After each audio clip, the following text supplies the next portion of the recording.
Salut tout le monde, je vous rejoins pour une nouvelle vidéo.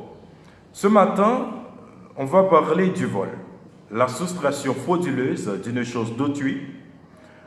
On va expliquer le vol comme étant un délit, comme étant une contravention, et dans certains cas, comme étant ni l'un ni l'autre.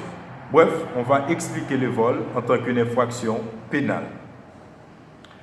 L'article 330 du Code pénal considère le vol comme étant un délit. Cependant, l'article 408, 409 de ce même code considère au contraire le vol comme étant une contravention.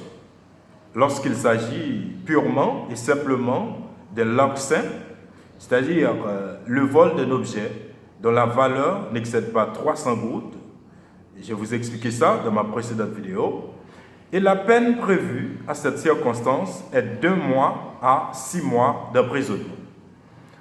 Et je vais lire l'article 330-1, l'article 408 et l'article 409.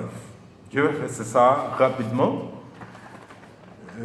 L'article 330.1,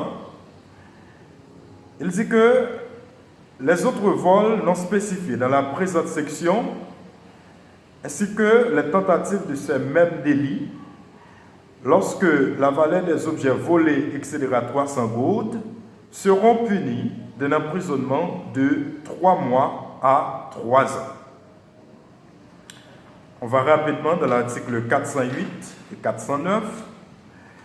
L'article 408, il dit que tout vol d'objet dont la valeur n'excédera pas 300 gouttes et qui sera commis sans aucune des circonstances prévues aux articles 326, 327, 328 et 329 du présent code est qualifié larcin, c'est-à-dire le vol d'un objet dont la valeur n'excède pas 300 gouttes.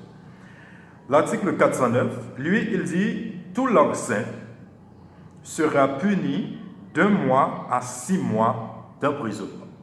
Alors, vous savez, il y a différents types de vols.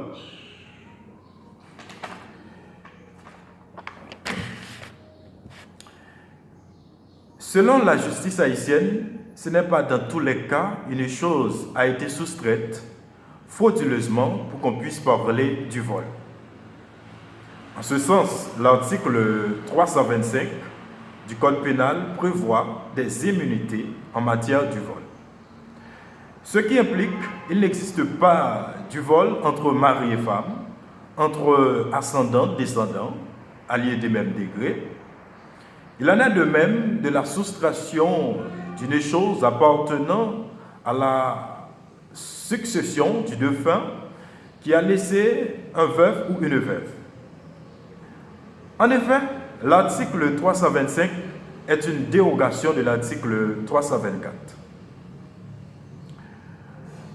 Toutefois, ceux ou celles qui se sentent victimes de l'article 325 pourront intenter une action en réparation civile au regard de l'article 1168, 1169 du Code civil. Je vais lire l'article 325 et 324. Je fais ça rapidement. L'article 324, il dit que quiconque a soustrait frauduleusement une chose qui ne lui appartient pas est coupable de vol. Tout simplement ça.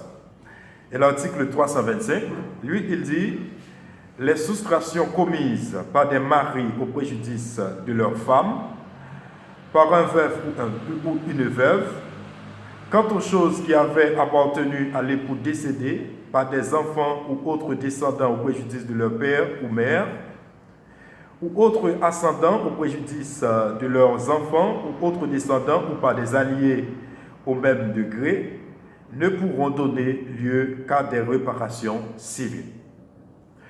Alors, pour finir, si cette vidéo vous a plu, n'hésitez pas d'aimer la page, partagez-la, abonnez à la chaîne, mais aussi activez la cloche de notification pour voir toutes mes nouvelles vidéos.